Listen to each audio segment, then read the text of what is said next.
Hello, everyone. We are live and ready to go here.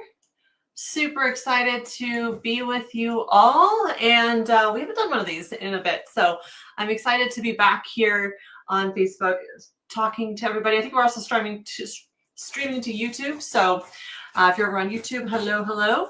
And yeah, super excited to get started here. What we're going to talk about today is how to onboard the homeowner so that you can leverage the conversation with the insurance company. So we have quite a few people that I've heard from out in the industry that have mentioned to me that it's actually worse than it was right after COVID, as far as trying to get a hold of an adjuster, trying to get an answer on a supplement. It's been a little while, the past probably 8 to 12 months. So I would love to hear from you guys. Again, it's been a little while since I've done one of these. So I'd love to hear in the chat some of the challenges or struggles that you're dealing with the insurance company right now. Because I can speak to some of those things today as we talk about the onboarding conversation with the homeowner. So again, hello to you if you're over on Facebook or YouTube. Good to see you today. And this will also have a little cameo by Mr. Anderson. He's, spring has sprung and the kitties are really getting into their groove here with their energy and they're wanting to be on camera. Anyhow, so let me know in the comments what challenges you're having and I'll monitor those over the next couple of days so I can get some answers to your questions if you just need to vent, that's okay. You can do that here too.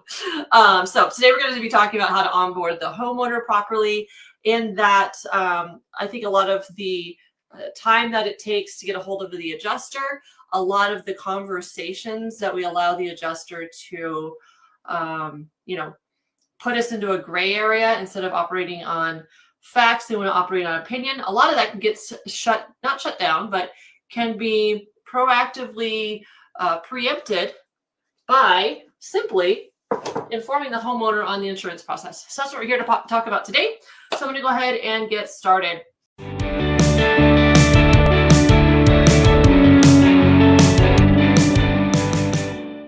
A couple of things I need you to know, whether you've seen me before or if this is your first time watching.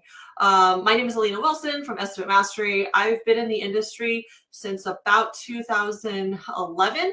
I came from training insurance adjusters, and so that was where I cut my teeth on Xactimate, was training adjusters for hurricane, wind, tornado, and catastrophic events. They would come to a 3-day Xactimate training, 2-day adjuster 101, and then we turn them loose to those catastrophic storms. So that is where I cut my teeth. That's where I started in the industry. And I think it's important to mention that because I know what the insurance company, how their mode of operandum is in training adjusters to do this work. And I've seen the good and bad sides of it. So whenever I started my company about 12 years ago, I spotted that a lot of people train adjusters, not many people train contractors. So if you're an adjuster that's here, that's fine. You might pick up a few tips and tricks, but basically the contractor's needs are: 1, are you profitable on your job? 2, how do I cut down on the time it takes to get paid? That's pretty much it. Profitability and the time that gets paid is all that really matters to a contractor. You don't care about sketching spiral staircases and putting, a widow's peak walk on a house. You want to get paid in less time than ever before. So that's really what where my training is different than any other Xactimate or supplement training out there. Those are my 2 goals for you: maximize profitability and get paid in as short a time as possible. So that brings us full circle to today and why we want to talk about onboarding the homeowner. So let me just look here. We got Kimberly. Hello. Good to see you. Ivy, I see you there as well. Yep. Oh, that's a great question, Ivy. I'd love to cover that in just a second. So I don't really have a presentation. This is going to be more of a conversation today.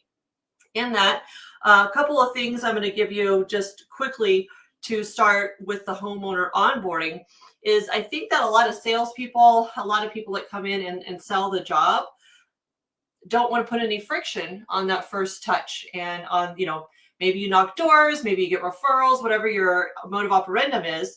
We want to treat the homeowner with kid gloves because it seems like, oh, I'm going to blow the sale, yada, yada. Instead of thinking, hey, how can I inform them become their advocate in this very complicated process now here in 2025. It's a lot more complicated than it needs to be, in my opinion, on the insurance side of things. How can we be their advocate and show them that I am a contractor that is a restoration professional instead of two trucks in a truck, fly by night, yada, yada. That's really how this whole conversation could go down as a salesperson. So this is going to be more of a 30,000 foot view of some of the tactics that we're seeing that are working well. Feel free to ask any questions in the comments. If I don't see them till after the live is over, don't worry, we'll get back to you. We like to answer each and every question or comment that's in our chat here on Facebook, also over on YouTube as well with this video. So first things first, just, explaining to the homeowner, if you're a general contractor, what that means. I think there's a lot of licensure in a lot of states. Texas, of course, doesn't have licensure, but the more that you put your GC license, position yourself as the GC, which means you're the umbrella over the subcontractors, the homeowner needs to understand what that concept means. Getting a roof paid by insurance is not simple as going and buying a TV at Best Buy. They don't understand that you need overhead and profit paid. You're going to coordinate the job, make sure no one pees in their bushes. You're going to make sure that you install the materials according to manufacturer's specifications, while also adhering to OSHA requirements in case the OSHA drive-by happens. You're going to make sure that you're getting the insurance to pay everything that they should, and at the end of the day, hopefully getting your overhead and profit covered. So that's the first thing I would say is that's a short 5-minute conversation. This is Best Buy. This is insurance work. Retail is way different than the insurance process. And, there's a lot of complication. It's not showing up, oh, you have a pink roof, now you want a brown roof. Cool, homeowner, sign that check, we're good. It's, I got to sell you the job. I got to submit an estimate to the insurance company. I have to collect a deductible. I've got to have my office people follow up on this estimate. I have to go through the delay, deny, defend. I have to have my AR is out for days. I then need to get the job installed and do a post-repair supplement for anything that was discovered while we do the job. And then finally, I might get depreciation release, at the very end of the process. So if not that you need to inform the homeowner on the whole process, but remember in your mind, it's not show up, I have a pink roof, now I want a brown roof. You have a long, there's a lot of touch points compared to a retail job. And the best that you can train your people to impart that to the homeowner, the better off you're going to be. So to look at Ivy's question here, how do we prevent the carrier from interfering with your services?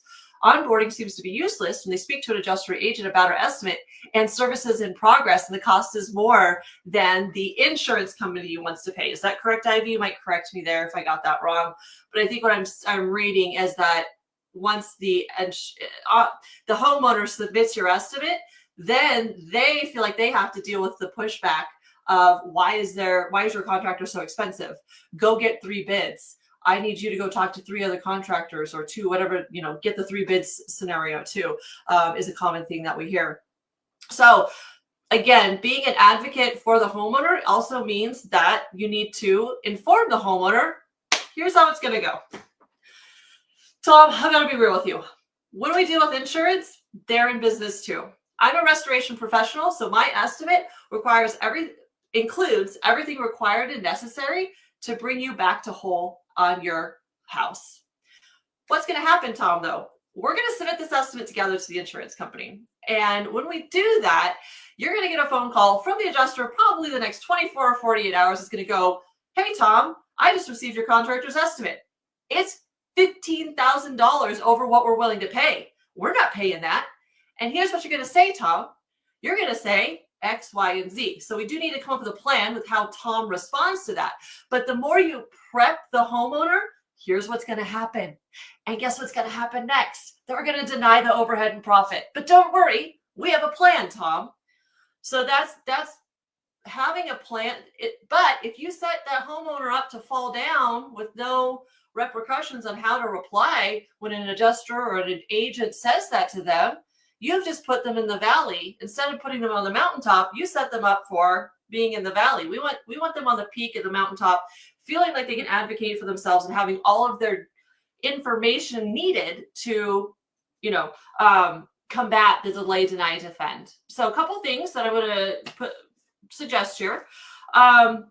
again, I used to be a licensed adjuster. I've come from the adjusting world, and I know there's a lot of talk of unlicensed practice of public adjusting flying around right now.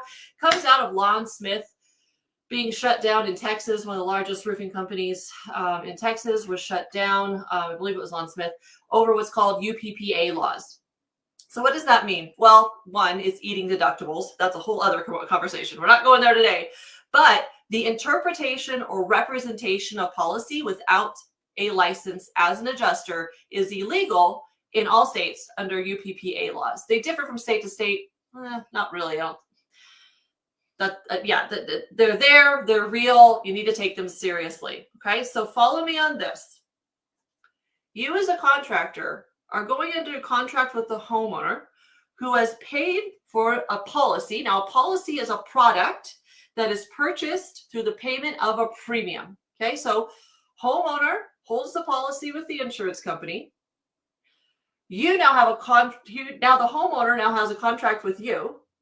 The homeowner is the intermediary. You're a third party to the premium. You're a third party to the policy. You're a third party to the contract with the insurance company between the homeowner, right?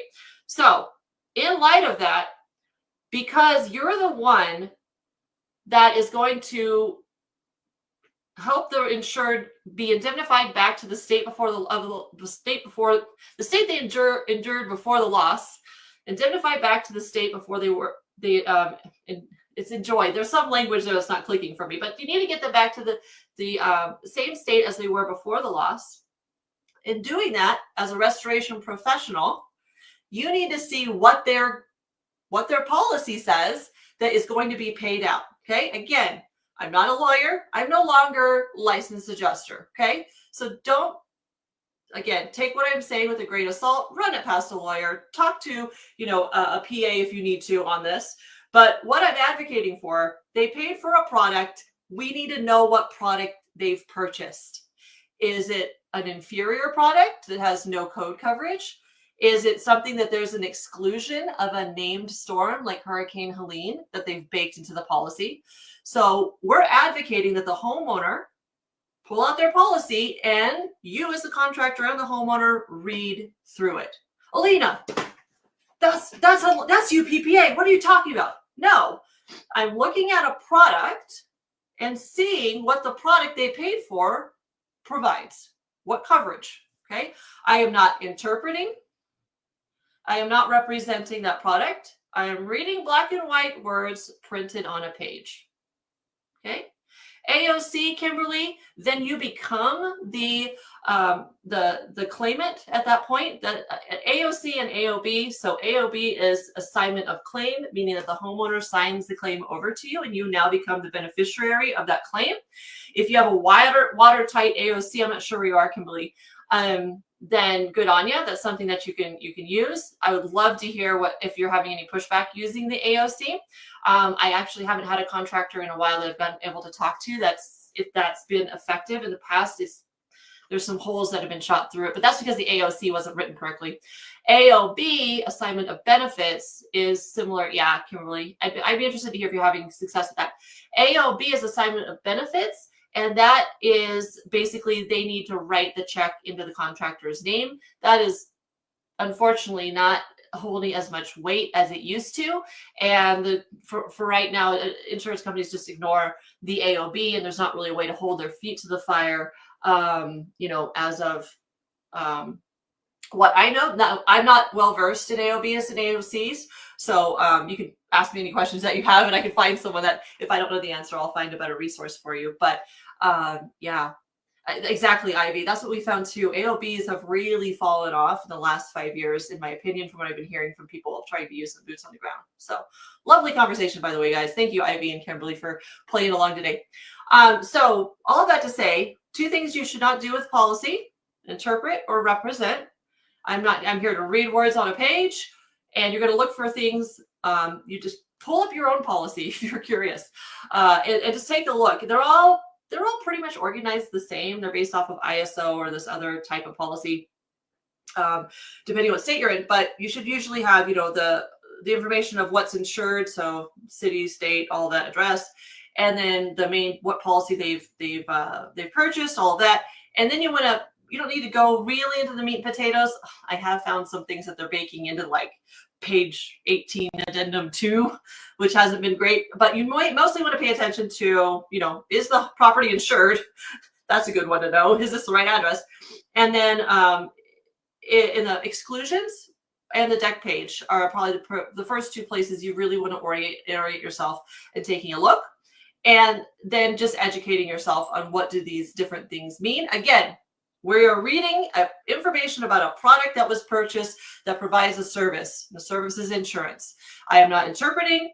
I am not representing that product in any way. I need to know who's going to pay for what. If you have an exclusion that says no soft metals, homeowner, you're going to have to pay for the soft metals out of pocket. This is what you purchased. This is your product that you've purchased. Okay. Again, ask a lawyer in your state. You might ask a public adjuster about this, but it seems like the more that we become the advocate for the insured, we are helping them discover who's going to pay for what from the product that they purchased from the insurance company. And then that's going to inform the conversation whenever they get that call, like I think it was Ivy was saying, hey, your contractor's charging $15,000 more than the estimate I wrote. What the heck is going on? And they go, well, I just read through my policy and it says, there's nothing in here that doesn't say that you won't pay for this estimate. Can you explain to me? You can start to inform the homeowner and have those conversations.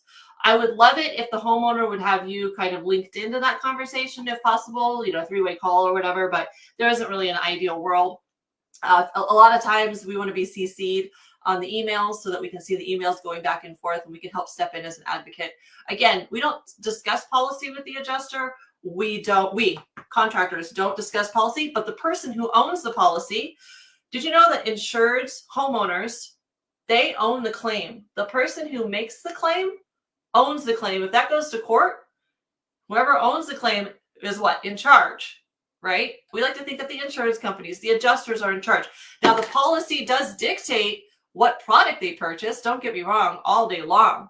But if they start using language like, we don't pay for that, it's like, well, can you point to me where that says that you won't pay for that? And the insured can say those kinds of things, the contractor can't. But it goes back to, we operate on fact, not opinion. So there's no soft metal exclusion. They say, you know what, we don't pay for soft metals that aren't damaged by hail. Okay, great. But due to consequential damages, when the roof was hit with the hail, I now have to pull out the shingles, which you're paying for, the removal and replacement of shingles. When I pull up that shingle, see this flashing right here, this soft metal? It's nailed through the shingle to the bed. When I pull out that nail, that flashing is now damaged. Via IRC code, I have to replace any damaged, rusted, yada, yada, per IRC code, flashing. This is a consequential damage. I agree, it wasn't damaged by the hail directly. You're right. But due to consequential damages, we have to get the flashing paid. And that goes back to also how you're documenting your estimate and what you're including when you write your estimate. I'm not going to get into that this afternoon, but yeah, it's all about how you present and write the estimate as well. Okay, Kimberly, I'm glad AOC has worked well in Oklahoma. That's awesome. Yeah, it's a matter of explaining it to them. It's almost like a sales conversation. If you've ever done any kind of selling of anything, and a lot of estimators really haven't been down that world, but you can study some of the sales gurus and use some of their tactics. How did you arrive at that? What made you say no? Oh, you want documentation on that? Well, can you provide me with documentation about how, you're rejecting my AOC or whatever that is that they're rejecting? Yeah, absolutely. Okay. Ivy, you tell folks that, sorry, I missed what you said, what I was talking about at that point, but it feels like the dweller doesn't know what they are and are very afraid of the carriers. That's where you really need to reframe. That's part of the sales conversation. So whoever's doing your selling, Ivy, they need to reframe the customer that they own the claim and that you're their advocate and you're going to help them be indemnified back to the condition before the loss. There, the plane landed. That was the verbiage I wanted. They need to be indemnified back to the condition before the loss. They didn't have reinstalled damaged flashings before the loss. They need to be indemnified back to the condition before the loss. And there's a way that has been said, to the condition they enjoyed before the loss, not a diminished condition. If they go to sell that home and the home inspector does a thorough home inspection and finds, reused this, improperly installed that, the homeowner is going to have to come out of pocket to fix those things because the insurance company didn't pay for what they should. There's ways to frame this that the homeowner can understand why it's meaningful to install the required and necessary items by a licensed contractor, if you have licensure in your state, yada, yada, yada. So yeah, absolutely. The replay will be available as soon as I end the live stream. This link is shareable for up to 30 days. Facebook is doing this odd thing where they're taking them down after 30 days. I'm not sure if that's applicable over to YouTube, but yeah, we have a weird 30-day thing right now. So, yeah, Lester, can you clarify what you're looking for? You can't make it. Have repairs. Can you? Yeah, Lester, clarify what you would like me to email to you. If it's a copy of this replay, that's fine. Just say replay, please, and we'll get that over to you. Other than that, that's pretty much all that I have as far as just kind of an opening to the conversation on how onboarding the homeowner. Usually we get a lot of questions after this. So of course, put your question down below. If you're seeing this later on, I'll be here and my admin will be here to answer your questions. If you're at all interested in learning more about what we do here at Estimate Mastery, and just kind of these conversations, this is exactly what we do. We take you from point of sale. I don't help you with sales of roofs or jobs at all, but once the job is sold, we help onboarding conversations. We help you learn how to write the estimate correctly and Xactimate, including all the right documentation. We help you submit that to the insurance company, and we help you get it paid. We have a whole online training, coaching, and community where we do that. If you're ever interested in seeing if it's something that you'd want to be a part of, where we can help you from tip to tail with your insurance process, just go ahead and go to this survey. It's a quick survey that'll take you to book a call. So survey, then book a call. We vet everybody that comes into our group. We treat people like family who are members here at Estimate Mastery. And so we want to make sure that we are a good fit for you. So if you're at all interested, feel free to fill out that form. Otherwise, Ivy, Lester, Kimberly, Roofing Plus Construction, everyone who was here with me this evening, have a great time. Yep, Vicky, it'll be available right after I end this stream. It'll then recycle and you can see it all over again. And then y'all, I'll be going live every Tuesday for the month of April. I'm actually going to be doing some estimate walkthroughs, meaning I'm going to take the original statement of loss, show you what we write it up here at Estimate Mastery, and show you why we added the items that we did. So I'm going to do some estimate reviews here, and I'm super excited to do that. So this time, same time next Tuesday, all through the month of April, I will be here in this chair at 4:30 p.m. Central, helping or walking you through that estimate review process and teaching you a few things, hopefully. And appreciate you guys. Yeah, thanks, Josh. Thanks, Susan. Appreciate you being here. And I'll catch you next Tuesday for estimate reviews. Take care.